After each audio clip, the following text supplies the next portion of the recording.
Welcome to the Develop Yourself podcast, where we teach you everything you need to land your first job as a software developer by learning to develop yourself, your skills, your network, and more. I'm Brian, your guest host.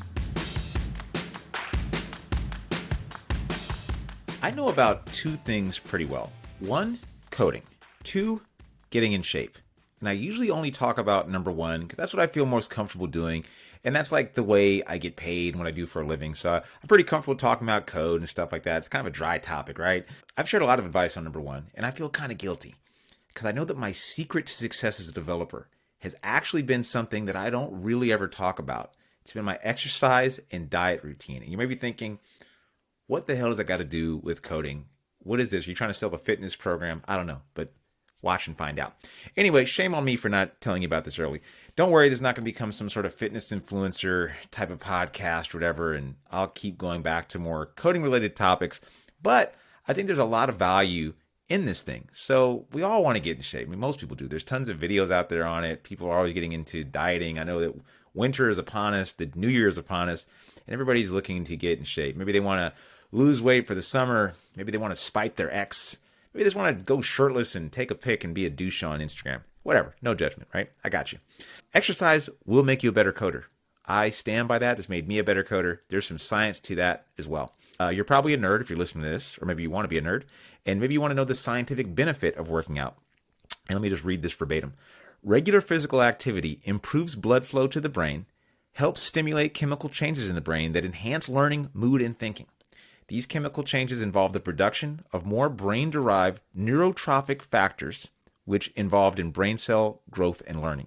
The result is improved concentration, memory, mental sharpness, which can all contribute to better coding skills. Great.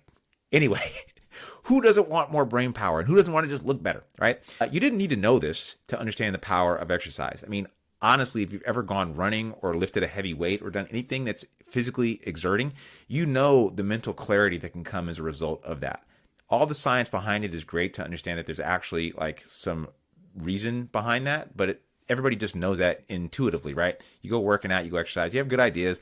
Every single time I've ever had a good idea, basically debugged something, thought of a business idea, thought of ideas for the podcast, newsletter, LinkedIn, whatever, it's all come from running on a treadmill, walking around, lifting a heavy weight, doing something physically active. 10 years ago, I was in a much different space. I was 50 pounds heavier. I was also living a life that can be described as criminal. Think of like a low-budget music video for a rapper. That was kind of like how my life looked. So I got sober, I learned to code, and now I'm an engineering manager. Just like that. Super easy, right? Not so much, as a matter of fact. I had the discipline when I got sober of like a big grown baby. I hadn't had a job in years. I was smoking. I ate Jack in the Box every day. I remember my son at the time, we used to go to Jack in the Box every morning. Really embarrassing, actually. I'm kind of ashamed of that.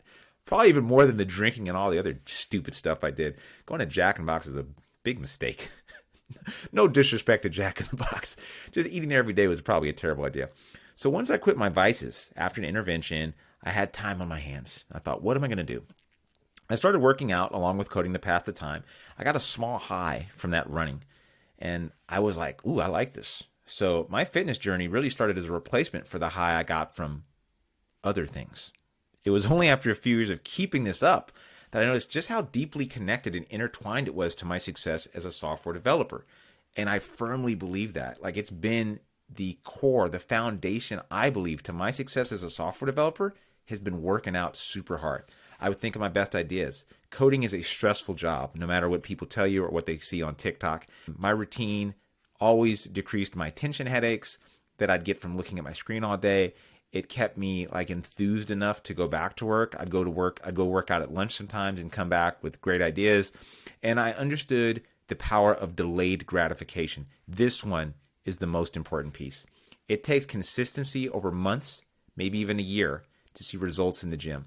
Just like it takes time to see progress as a developer.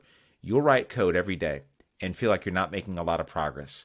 You go to work out every day and you'll go back and look in the mirror. You will look the same.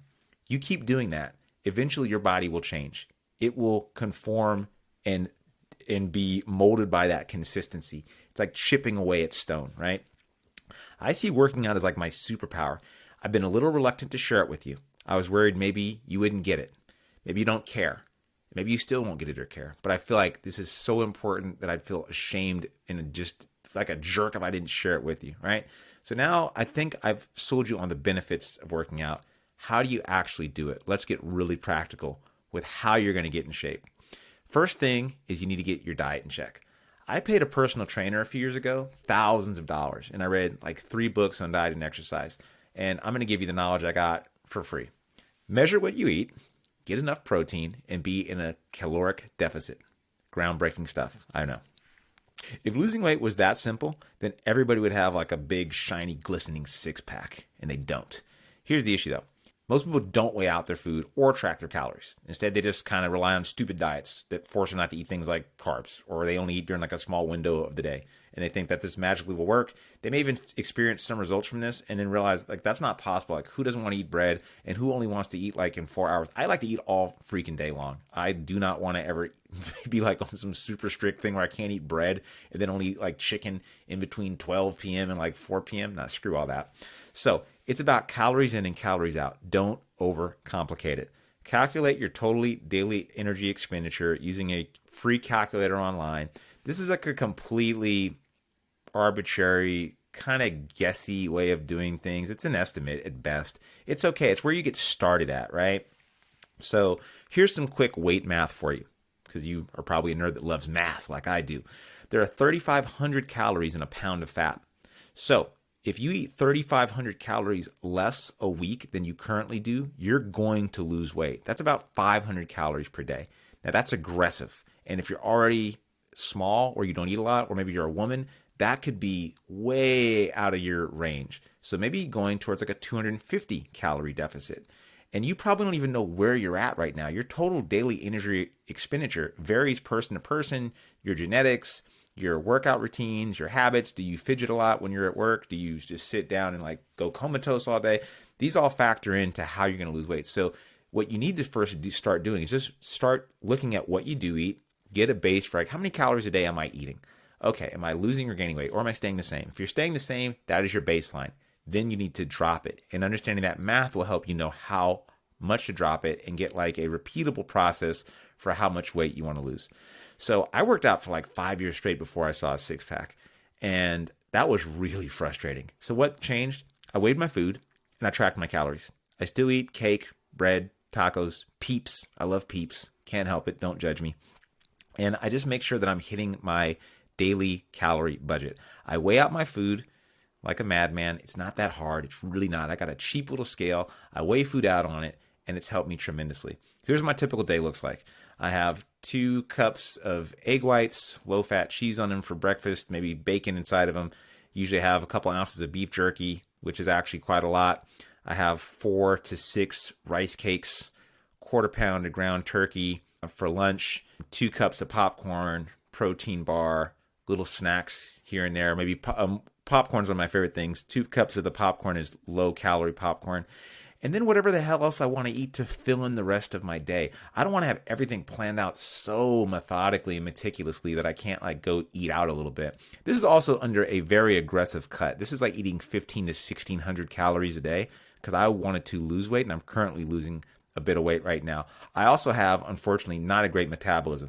I've seen other people eat on 2,400 calories a day and lose weight. That's why it's so important to track where you're at currently to understand how much you need to like knock off your daily calorie intake. Because if not, you could just be stuffing your face with a bunch of stuff and gaining weight and not understanding why, or you could be eating severely less than you should be and kind of ruining your metabolism. So all starts with tracking. My workout routine, really not crazy. I don't do some sort of crazy Instagram workout, whatever. I just hit like the main body parts a few days a week. I work out a little over the top, I'd say. I go to work out 6 days a week. That's just because I like it. I really enjoy it. It gives me the best ideas. I've also realized it's really part of my content creation process. So if I don't work out, I have it in my head that I'm like really I'm losing out on the content creation. Anyway, here's the workout routine you can steal. This is really for dudes, but if you're a woman, you can totally do this as well and just adjust the intensity and maybe the number of repetitions that you do. So for chest and triceps, I do 5 sets of incline push-ups till failure, till I can't do anymore. Then I take about a minute rest in between. Then I do 3 sets of dips until failure. Again, about a minute rest in between. This one's going to trip you out. 300 push-ups. You can break them up however you want. I do 30-second rests between sets of 20. So I do 20, 30-second rest, 20, 30-second rest. I do that 15 times, hit that 300 number. When my trainer first told me to do that, I thought, dude, you're insane. There's no way I can do that.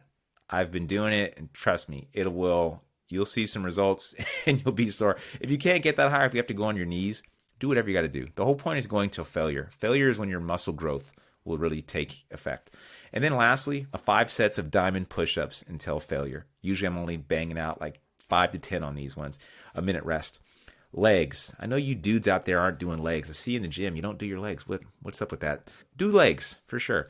25 squats, 4 sets, 30-second rest in between. 100 altogether just to warm up.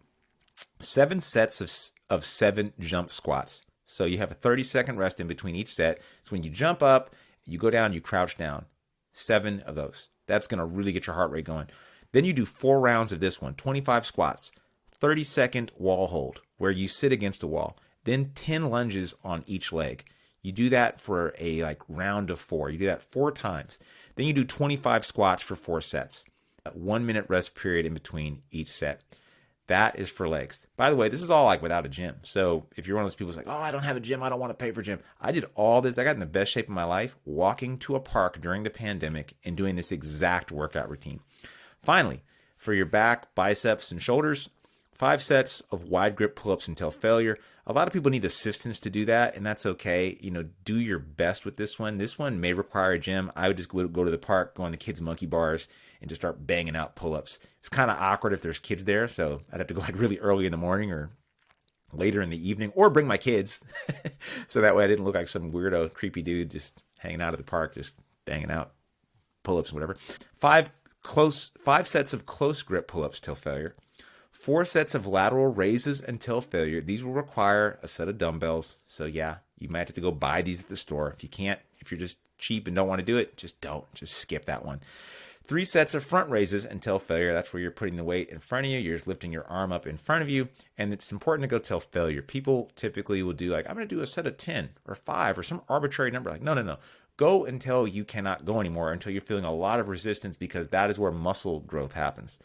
5 sets of alternating curls until failure again. 3 sets of hammer curls until failure again. And if you're looking at this and thinking, oh man, that's a lot, don't worry. The goal is to just get started and do what you can.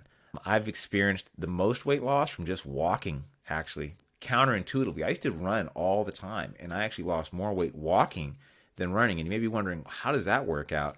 Isn't running more effective? And yes, it is. But the problem with running, for me at least, is that I would fool myself into thinking, oh, I've worked out so much that I'm going to kind of chill out for the day.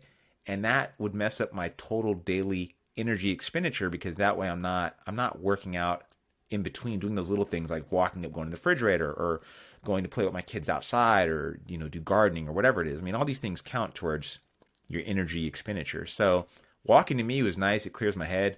I also don't use earphones or headphones. I don't listen to music when I'm walking around or working out. I've heard people say, that's crazy. That would be really unenjoyable. I also work from home, and it's kind of how I have my social time. I don't drink, as you probably can guess. I'm sober, so I go to the gym, and I meet other dudes there, and we hang out and kind of banter, and it's nice to get away from my desk. Also, I think of the best ideas there. It lets my mind go free. We all have this monkey that's chattering in our mind constantly, and going to the gym is one of the few places where I can kind of really get deep in my thoughts. And I also record myself every time I have a good thought. I'm like, oh, like this podcast, for example. I was like, I should do a talk about this thing. I think people will like this. And I always get really good ideas. Oh, that bug that I thought about at work that I couldn't figure out. I got the answer now. I'll record it because I know I'll forget it later. So do what you can do. Try this out. Try out this routine. Always happy to dive more into this if you want. You can find me at parsity.io. Schedule a call with me, even if you're not going to go in the coding program. I'm not selling any fitness program. Not yet. Not yet. Maybe one day. The trick is just to get started. Reach out with any questions. Make it doable. Keep going. I guarantee you're going to see some great results if you do this. Hope that's helpful. See you around. That's going to do it for today's episode of the Develop Yourself podcast. To learn more about becoming a software engineer with us, then check out parsity.io, parsity.io. If you're not quite ready for that and you're still learning JavaScript, then jump into our Dev 30 program, dev30.xyz, 30 days of working on your mindset, habits, and of course, JavaScript skills. We'll see you next week.